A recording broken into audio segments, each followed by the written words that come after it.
For every 10 cars Toyota sells worldwide, Mazda sells one.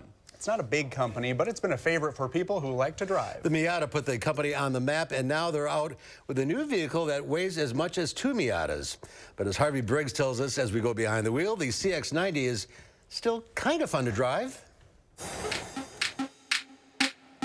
This is a big car. It is. It's a big Mazda, and it's built on their new large vehicle architecture.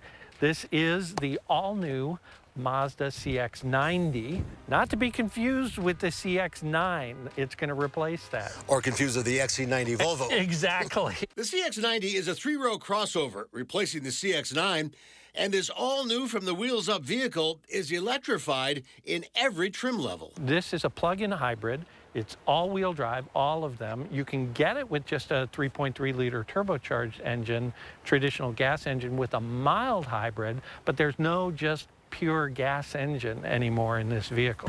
Under the hood, Harvey points out that the gas engine is pushed back for better weight distribution, which results in better handling and room for a wishbone front suspension.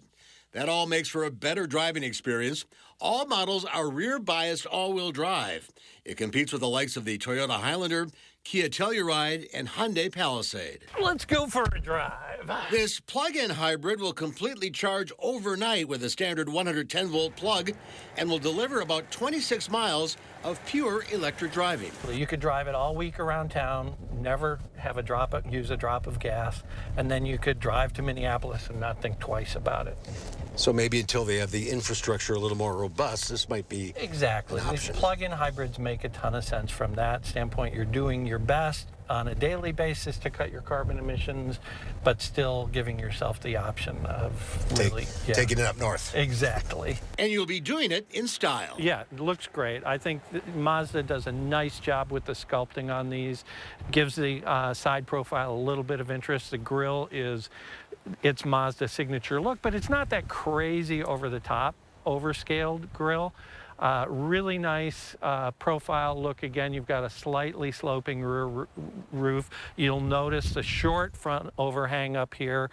It's all that, it's a much more sporting looking and driving 3-row crossover. The plug-in hybrid comes in 3 trim levels, starting at about $48,000. Our Premium Plus in Artesian Red clocks in at $59,000.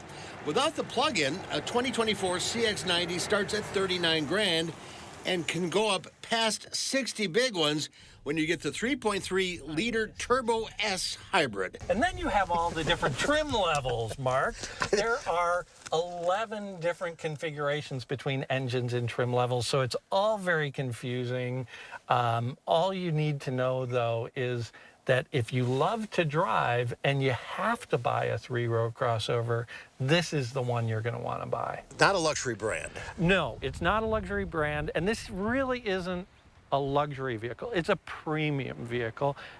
But the thing that really differentiates it from everything else in the category is how it drives. Because Mazda, I talked to their chief engineer, and he said, we tried to put a little bit of Miata in this big vehicle.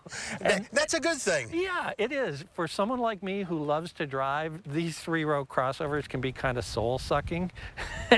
And this one doesn't suck so much. Well, they missed their slogan. Perfect. Harvey joins us now.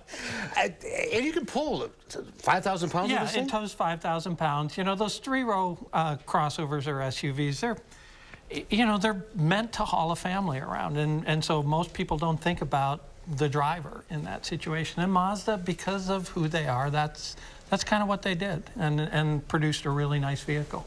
How's the sound system in there?